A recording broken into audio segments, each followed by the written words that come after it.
In today's video, I'm going to share with you guys what is scope management, the most important chapter of project management.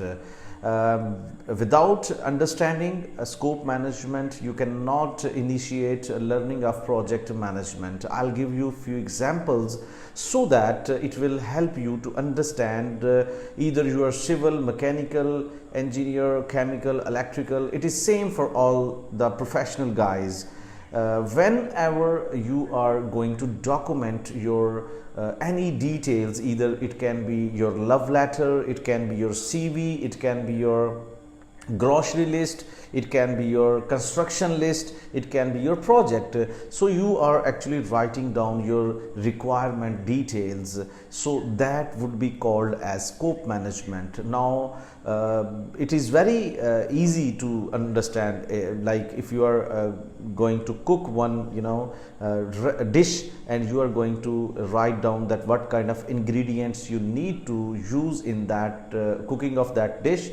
It means you are preparing that scope, and to give more information, it depends, it vary from task to task, that what kind of information you want to document is actually making your complete scope. So if I talk about as a project engineer, whenever you are going to make some buildings, you are going to make some road, you are going to construct some power plant, you are going to build some oil and gas field, you are going to document, you are going to write down all those requirements that you need. Designing field works, you need procurement field works, you need engineering construction field works, and then you categorize. Actually, this is the second thing of scope management. First thing, to document, to write down all those requirements, all those things you want to make happen. Either it is in kitchen, in the case of preparing some dish, or grocery list if you are going outside to shop something, and these all things to write down is called scope management. Now it is not all you understood till now. I have explained.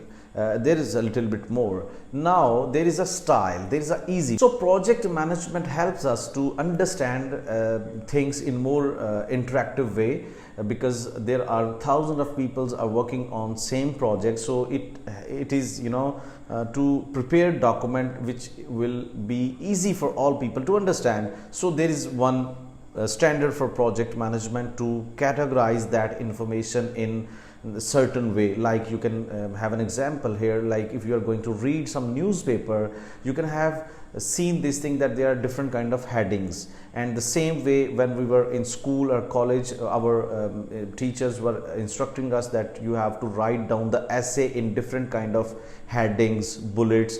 Why? Because it will help us to understand, to read all that document in very easiest way. Same way, project management guides us to break down your project scope into different kind of headings. Like if you have MEP project, it is more easy to understand your project scope if you will break down that scope into mechanical, electrical and plumbing, and further mechanical into different kind of headings if it is required to further break down, and then electrical into different kind of its sub items, and then plumbing into different kind of sub items. So this is called scope management. The third most important thing in scope management, there should not be any additional thing which was not supposed to do but you added. That is a big blunder. Never ever cut down any item or task which was actually part of your scope but you forgot to write down in your scope statement.